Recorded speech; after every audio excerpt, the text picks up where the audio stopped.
जरा बात देवास की कर लेते हैं, क्योंकि देवास के नेमावर में आदिवासी परिवार की जघन्य हत्या मामले पर सियासी रंग चढ़ने लगा है। मध्य प्रदेश कांग्रेस अध्यक्ष कमलनाथ सोमवार को नेमावर जाएंगे।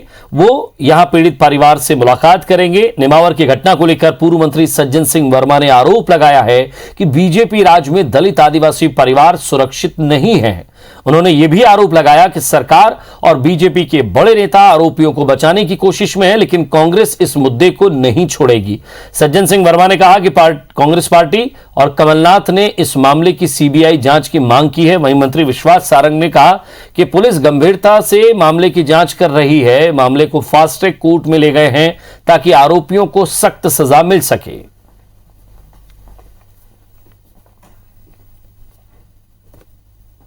कमलनाथ जी जा रहे हैं, जाना चाहिए एक नेता प्रतिपक्ष को। उन पीड़ित परिवारों के दुख में सहभागी हो गए। जो उनके लिए हम कर सकते हैं, शासन प्रशासन पे दबाव बना सकते हैं कि सही न्याय मिले। हमने तो मांग की थी सीबीआई इंक्वायरी हो, 1 करोड़ रुपया पीड़ित परिवार को मिले। नेमावर की घटना में पुलिस की तत्परता से ही दूध का दूध और पानी का पानी सामने आया है। जो दोषी हैं उन्हें सजा मिलेगी, कठोर सजा मिलेगी। फास्ट ट्रैक में उन पर मुकदमा चलेगा। और ज्यादा बातचीत के लिए हमारे संवाददाता नवीन सिंह हमारे साथ जुड़ गए हैं। नवीन, अब इस मुद्दे को लेकर राजनीति तो है ही, साथ ही सीबीआई जांच की मांग भी जोर पकड़ रही है। सज्जन वर्मा हो या फिर कांग्रेस के दूसरे नेता या फिर जयस के नेता, हर कोई चाह रहा है कि इस मामले में पारदर्शिता के लिए आप सीबीआई जांच कराएं। हालांकि मामला फास्ट ट्रैक कोर्ट में भी गया है और जिस तरह से उनके अवैध निर्माण थे वो भी तोड़े गए हैं। क्या लग रहा है आपको, इसको लेकर सिर्फ राजनीति हो रही है या वाकई उस परिवार को न्याय भी मिलेगा?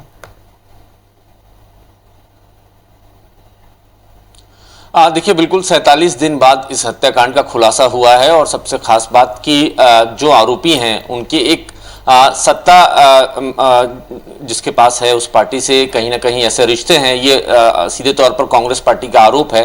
कांग्रेस के नेताओं का कहना है कि सत्ता के संरक्षण की वजह से ही अब तक आरोपी की गिरफ्तारी नहीं हो सकी थी। 47 दिन बाद जब स्थानीय लोगों का दबाव बढ़ा तब पुलिस ने प्रेशर में आकर ये कार्रवाई की है, आरोपी गिरफ्तारी हो गई है। लेकिन 47 दिन क्यों लगे?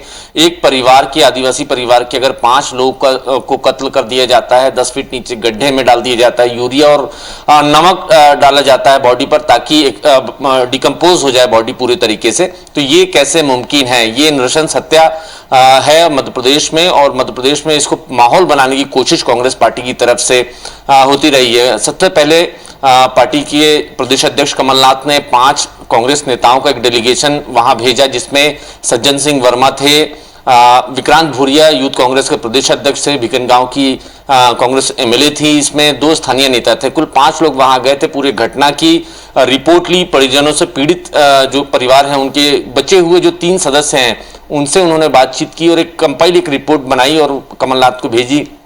इसके बाद कमलनाथ ने ये मध्य प्रदेश की सरकार से मांग की कि पूरे मसले पर अब भी कई सारे ऐसे पहलू हैं जिनसे पर्दा हटना जरूरी है, लिहाजा इसकी सीबीआई जांच सरकार कराए। लेकिन सरकार ने फिलहाल सीबीआई की जांच से सीधे तौर पर इनकार कर दिया है। मध्य प्रदेश की सरकार का, मध्य प्रदेश के गृह मंत्री का ये कहना है कि फिलहाल पूरे मामले की जांच पुलिस कर रही है। पुलिस ने अब तक सभी आरोपियों को गिरफ्तार कर लिया है और मामले में पीड़ित परिवार को इंसाफ दिलाने के लिए और सख्त से सख्त आरोपियों को सजा दिलाने के लिए इस केस को फास्ट ट्रैक कोर्ट में ले जा रहे हैं ताकि जल्द से जल्द सुनवाई हो, जल्द से जल्द इस पर फैसला आ जाए। लेकिन कांग्रेस इस पूरे मसले को हवा देने की कोशिश में है। पूरे मध्य प्रदेश में ये माहौल बनाने की तैयारी हो रही है कांग्रेस के नेताओं के जरिए कि मध्य प्रदेश की जो भाजपा सरकार है वो दलित और आदिवासी विरोधी है।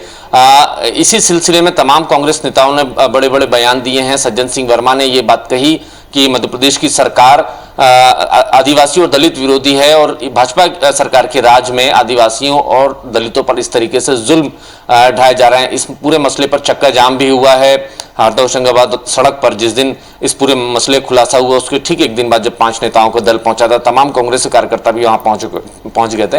हालांकि इन सब के बीच में अब कमलनाथ ने तय किया है कि वो 5 तारीख को मौके पर जाएंगे, पीड़ित परिवार से मिलेंगे, जो बचे हुए 3 सदस्य हैं उनसे जानकारी लेंगे। माना जा रहा है कि सरकार पर दबाव बनाने की कोशिश है। लेकिन इसके पहले विजय सरकार ने पूरी तैयारियां कर ली है। इसके पहले ही आरोपियों की गिरफ्तारी हो गई, उनके घर तोड़फोड़ दिए गए, मामले को फास्ट ट्रैक कोर्ट में ले जाया जा रहा है। तो सरकार फिलहाल एक तरीके से सेफ जोन में है। कांग्रेस पार्टी को बहुत कुछ कहने को, बहुत कुछ घेराव करने को मौका बीजेपी ने अब तक छोड़ा नहीं है। इतने दिनों में लगभग वाकई नवीन, मुआवजे की बात हो, फास्ट ट्रैक कोर्ट में मामले को ले जाने की बात हो, या फिर उनके अवैध निर्माण तोड़ने की हर संभव कोशिश की और साथ ही साथ न्याय दिलाने की बात तमाम मंत्री भी कर रहे हैं। लेकिन ऐसे में अब देखना यह है कि जब कमलनाथ पहुंचेंगे तो क्या परिवार को भरोसा दिलाते हैं, क्या ढांढस बंधा देते हैं, और साथ ही साथ इस पर उसके बाद क्या रिएक्शन आता है, ये भी हमें नजर बनाए रखना होगा। बहुत बहुत शुक्रिया इस तमाम बातचीत के लिए।